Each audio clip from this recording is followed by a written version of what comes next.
জোহাৰ তথা নমস্কাৰ। মই আদিবাসী ৩৬ অনুসূচিত জনজাতীয় ঐক্য মঞ্চৰ কেন্দ্ৰীয় সভাপতি ডক্টৰ বাণীশ্বৰ মৃধা। আজি সংবাদ মাধ্যমেদি মই এটা কথা অৱগত কৰিব বিচাৰিছোঁ যে কিছুদিন পূৰ্বে CC2ৰ সম্পাদক আদিত্য খাকলাৰী ডাঙৰীয়াই আদিবাসী সমাজ তথা ৬ জনগোষ্ঠীৰ ওপৰত যিটো বিৰূপ মন্তব্য প্ৰকাশ কৰিছে, সেই মন্তব্যটো সঁচাকৈ এটা অযুক্তিকৰ, অসাংবিধানিক আৰু অগণতান্ত্ৰিক। আমি আমাৰ আদিবাসী সমাজখনৰ যিটো নেকি লুকুৰ কমিটি আছে, সেই লুকুৰ কমিটি বৈশিষ্ট্যতা যিটো আছে, সেই বৈশিষ্ট্যতাটো সম্পূৰ্ণৰূপে প্ৰযোজ্য হৈ আছে।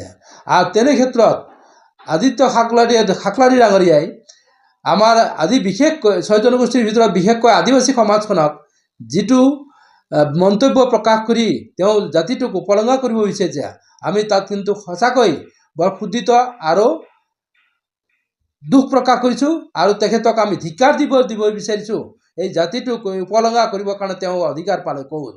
আদিবাসী জনজাতিসকলৰ জনজাতি অধ্যয়ন কৰিবৰ কাৰণে ভাৰত চৰকাৰে 2014 চনত যিটো কমিটি বনাই দিছিলে আৰু লগতে 2024 চনত উচ্চতম ন্যায়ালয়ৰ জৰিয়তে যিটো ৰায় প্ৰকাশ কৰিছিলে, সেই ৰায় প্ৰকাশত যিটো নেকি ক্ৰাইটেৰিয়া, যিটো নেকি কেৰেক্টাৰ তেওঁলোকে নিৰ্ধাৰণ কৰিছিলে, সেই নিৰ্ধাৰণ কৰাত আদিবাসী সমাজটো সম্পূৰ্ণৰূপে জনজাতিৰ প্ৰক্ৰিয়াত প্ৰযোজ্য হৈ আছে।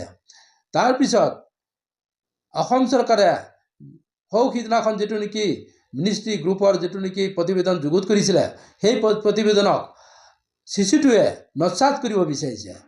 আমি অসম চৰকাৰে যিটো নেকি প্ৰতিবেদন যুগুত কৰিছে, সেই প্ৰতিবেদনটো অতি সোনকালে ভাৰত চৰকাৰৰ তালৈ প্ৰেৰণ কৰিব লাগে আৰু বিশেষকৈ আদিবাসী সমাজৰ যিটো নেকি আমাৰ জনজাতিৰ যিটো ন্যায্য দাবী, যিটো নেকি আমাৰ জন্মগত অধিকাৰ, সেই অধিকাৰক তেওঁলোকে নস্যাৎ কৰিব বিচাৰিছে। আৰু সেই অধিকাৰটো নস্যাৎ কৰাত তেওঁলোকৰ অধিকাৰ পালে ক'ত?